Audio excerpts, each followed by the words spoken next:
Jack Ballard was a statue of a man, hardened by loss in the merciless Alaskan winters, etched with lines of age and pain that stood as stark as the naked birch against the snow. He sat on the porch of his cabin in Meadow Lakes, a steaming mug of black coffee cradled between his hands, watching the gray dawn rupture the perpetual twilight. His cabin was the sanctum of his solitude. Each wooden beam, each crack in the log walls, each worn-out floorboard served as a silent testament to the years he had spent sequestered within, nursing old wounds. On a dusty mantelpiece, a framed photograph of a woman with a soft smile and twinkling eyes stared into the room, an echo of laughter long lost. His musings were interrupted by the sound of gravel crunching beneath tires.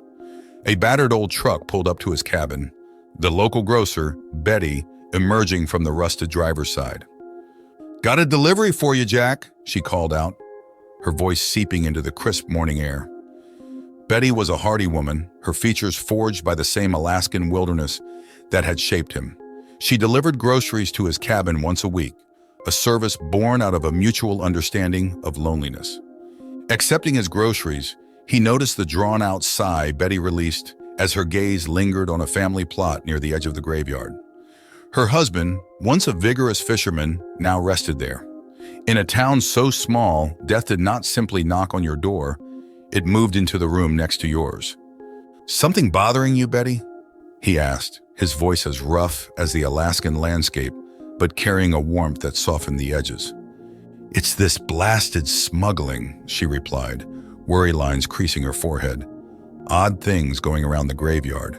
Heard whispers of folks lurking there at night. Harold wouldn't have stood for it." His heart clenched at the despair in Betty's eyes. Her plea was unspoken, but clear. She didn't just want an investigator. She sought a protector, a guardian. He felt an old, familiar spark ignite within him, a spark of purpose, of duty. The echoes of his past, the relentless pursuit of justice, the protection of loved ones, the echoes of a vow he made to his late wife, they all flared within him, as clear and as poignant as ever. "You leave it to me, Betty. I'll look into it," he finally said, his voice carrying a promise.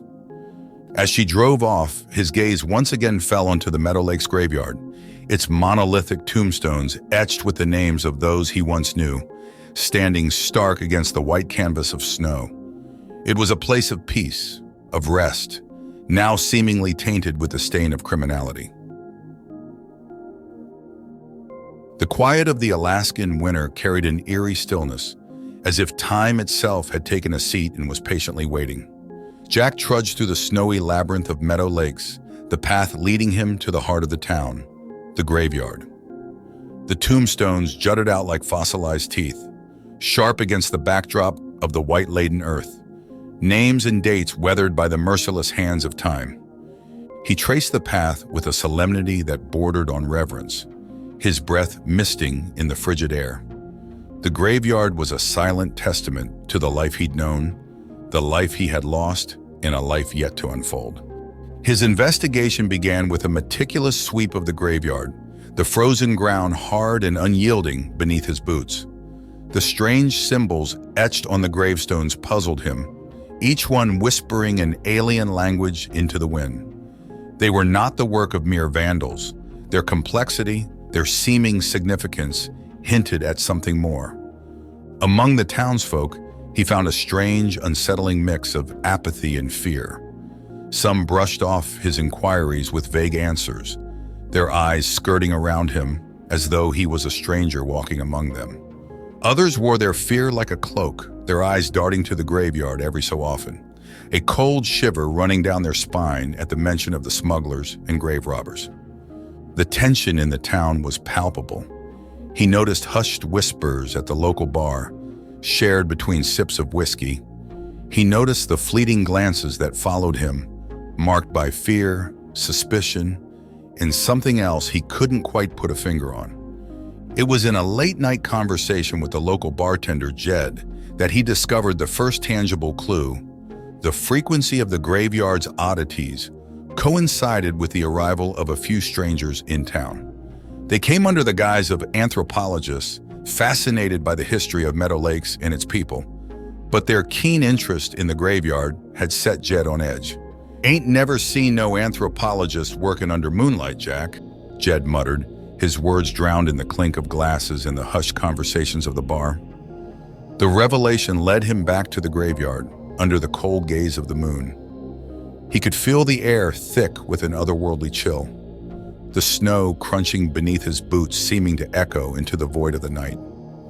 A sudden noise drew his attention, a low murmur, whispers dancing on the wind, seeming to originate from the heart of the graveyard. As he approached the sound, he noticed the symbols on the gravestones glowing with a faint, ethereal light, the whispers growing louder, almost frenzied. And then, as suddenly as it had begun, it stopped. The graveyard plunged back into silence, the ethereal glow fading away as though it had never been. He stood there, in the biting cold of the night, his heart pounding in his chest. He was no stranger to danger, to the horrors that men were capable of. But this was different. Jack Ballard, the selfless protector, the open-minded investigator, was staring at the edge of an abyss, teetering on the cusp of an unimaginable reality. And as he looked back at Meadow Lakes, the sleeping houses illuminated under the ghostly moonlight, he knew one thing. He had only just scratched the surface of the ice. His days and nights became a tapestry of investigation, woven with threads of uncomfortable discoveries and unsettling revelations. The patterns of the mysterious symbols began to take shape in his mind, their cryptic language whispering ancient tales. Each visit to the graveyard was punctuated by a growing sense of unease, a feeling of creeping dread that seemed to emanate from the cold, unyielding earth beneath. His search led him to the strange artifacts being smuggled through the town, each piece a relic of a time long past, etched with the same cryptic symbols as those that adorn the tombstones. He handled them with an odd sense of reverence, their cold surfaces seeming to hum with an energy he could not comprehend. Yet the world of Meadow Lakes was not the only one beginning to fray at the edges. His dreams became a battleground of his deepest fears and a cosmic terror that danced at the periphery of his understanding. His late wife, her once warm smile now twisted into a silent scream, reached out to him from an abyss of shifting shadows, her form twisted and distorted, wrapped in tendrils of darkness that echoed the cryptic symbols in a terrifying symphony of despair. The locals, too, showed signs of the creeping darkness that had ensnared their town. Their faces, once full of hearty cheer and good-natured humor, now wore expressions of subtle fear and paranoia. Their eyes no longer met his, and their conversations would fall silent as he passed. The frost that descended upon Meadow Lakes was not just of the physical kind. An emotional chill had seeped into the hearts of its people.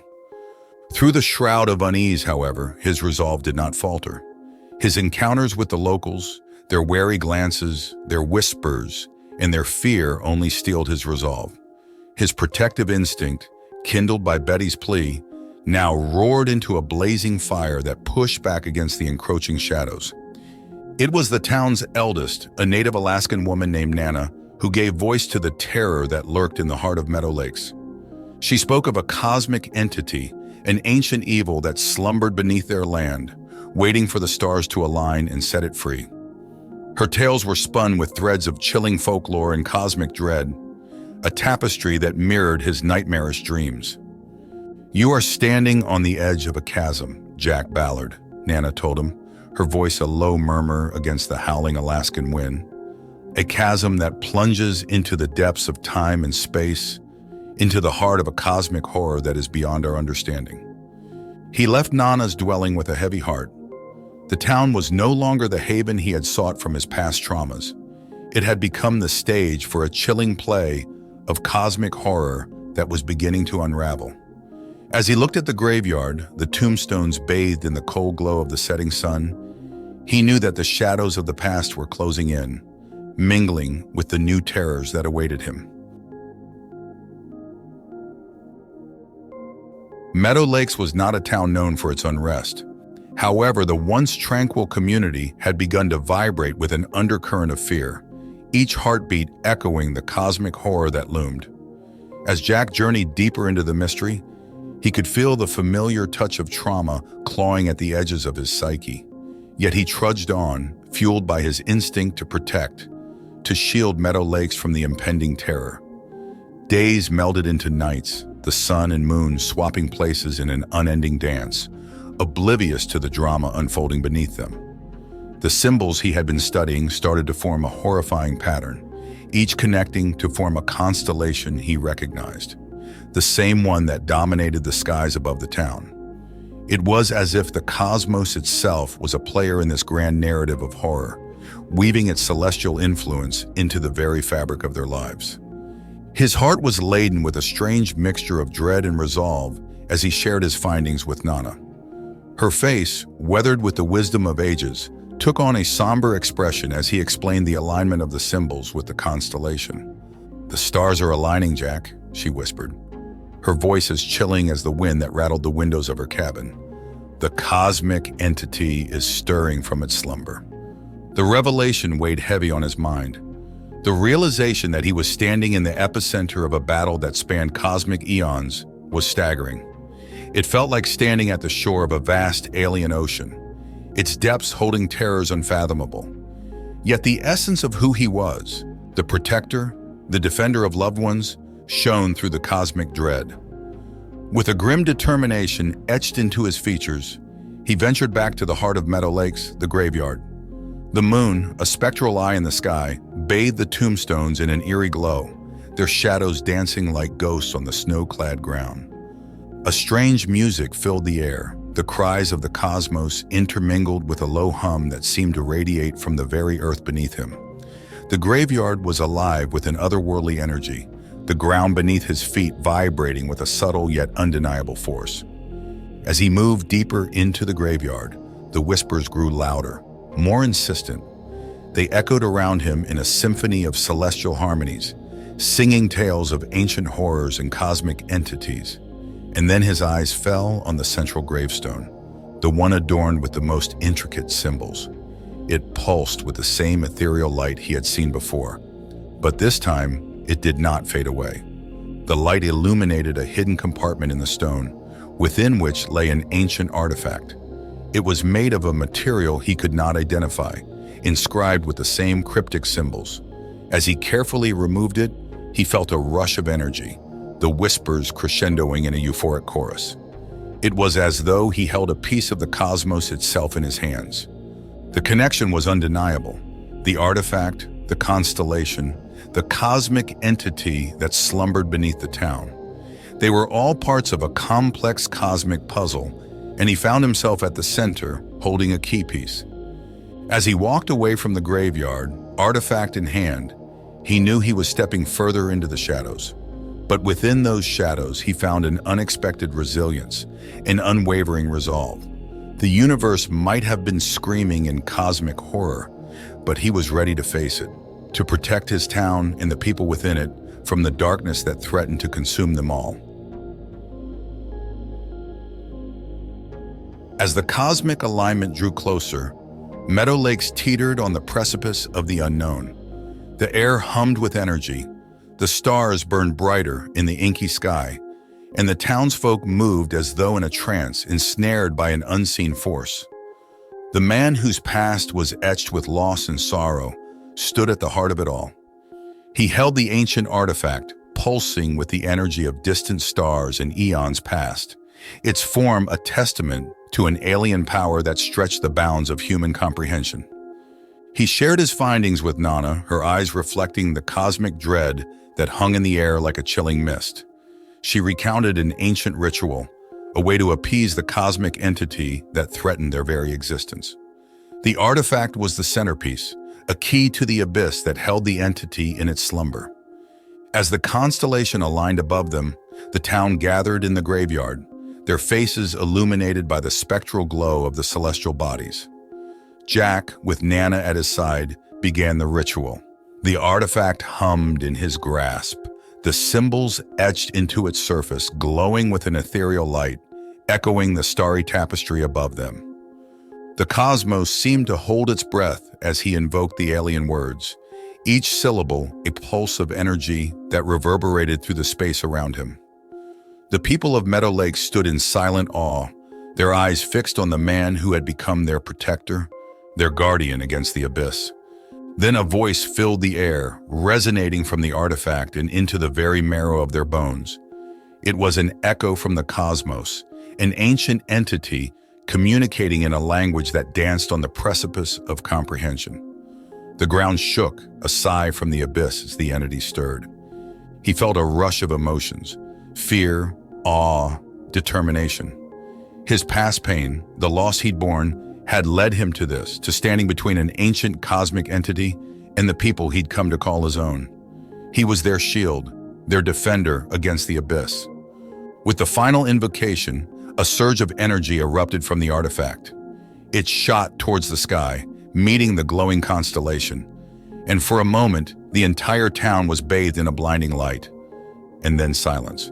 The ground stilled, the air became calm, and the artifact ceased its humming. The celestial glow faded, leaving the graveyard bathed in the soft silver light of the moon. The cosmic entity, stirred from its slumber, had returned to the abyss. He stood, the artifact now silent in his hands. He could feel the weight of the town's gazes on him, their silent gratitude filling the frosty air.